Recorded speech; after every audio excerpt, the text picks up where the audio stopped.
All right, so what I'm going to do now is I'm going to take the video. I've already cut it in half. As far as the very first half is me walking in from the left side. The second half is me walking in from the right side. And I've already got in points and out points for that. So I'm going to go ahead and drop that down to my timeline here. Now I'm going to zoom that in, stretch that out a little bit.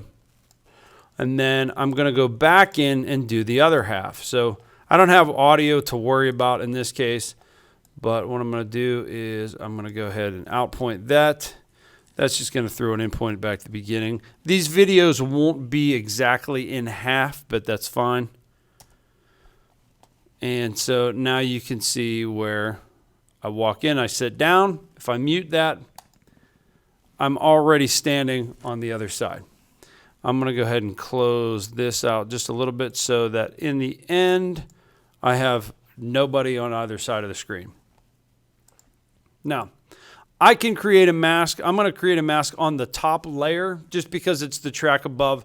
It doesn't matter if it's the left or the right, but in this case, I'm going to go with the left side simply because it's just, well, it's already labeled on this track right here. All right, now I've found a spot where I'm going to create, or I've got my hand outstretched. And what I'm going to do is I'm going to simply click on that. I've selected that clip. I'm going to come up to Effect Controls.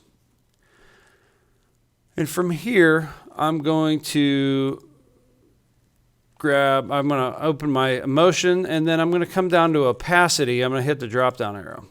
So when you see opacity, I'm going to basically, I've got an oval tool, a square, rectangle, and then I've got this draw free Bezier. So basically what these are going to allow me to do is to create a mask or a hole, if you will, in this clip of video. All right, because I need to work around myself, my arm, and through this, my arm actually drops down to a different angle. And I did that just, well, you'll see why I did that in a few minutes. But what I'm going to do is I'm going to hold it out here like this, and I'm going to go ahead and I'm going to grab this pen tool for my mask up here in the top corner. And this is where I'm going to start, and this is where I'm going to end. I'm just going to single click, and I'm going to go the whole way. I'm going to go to the end of the flag, and I'm going to kind of draw an outline around where my hand's at. And I know I don't really come above the monitor here, right about there. And then bring that down to the bottom. And then again, I'm going to go ahead and return back to the first one that I selected. So now that has removed, looks like it's almost removed me. What I want to do here in my mask option is I want to go inverted. So basically this is saying you want to cut a hole on the outside and leave this. I'm saying the opposite. So I want to flip-flop that.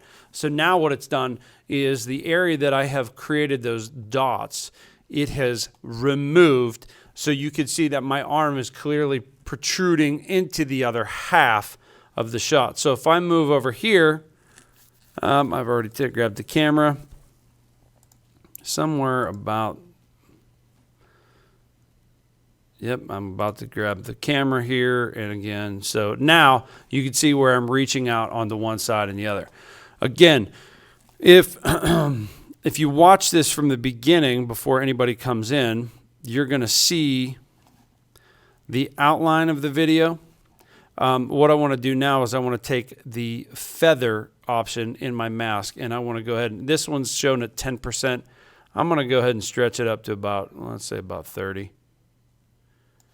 And you can see on my screenshot here where now it has extended the blending over that line. So this is where it's like you got to kind of watch where if you bring your fingers or you bring whatever extremity in close there, it's going to start cutting it off. So just to give you an example, I'm going to show you the video that I did yesterday, which kind of shows how I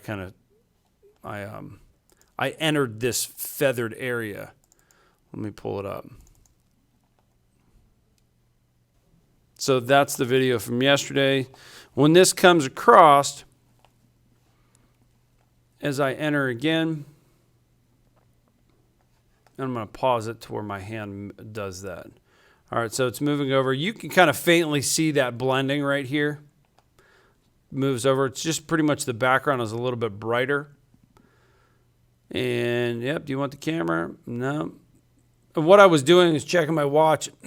I was trying to check, there it is. I was trying to check my watch to kind of keep these two clips timed the same.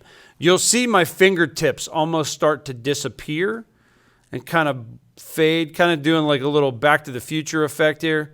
There it is. So now I'm moving into that feathered area where my fingertips are kind of starting to fade out, so to speak. If you continue on, you see as I move in and out of there, my fingers come in and out. Now my hand is almost transparent because I've now reached part of that mask. So to achieve or move that, let's say I want to take, and actually I can readjust these however I need to. So let's say I can actually run keyframes where the mask can manipulate and move, but we'll get into that a little bit later.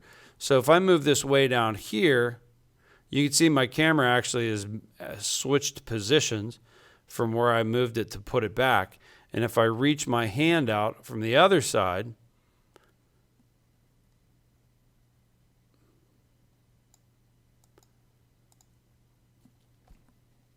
I could actually cut that hand off if I wanted to, depending on where I had the mask.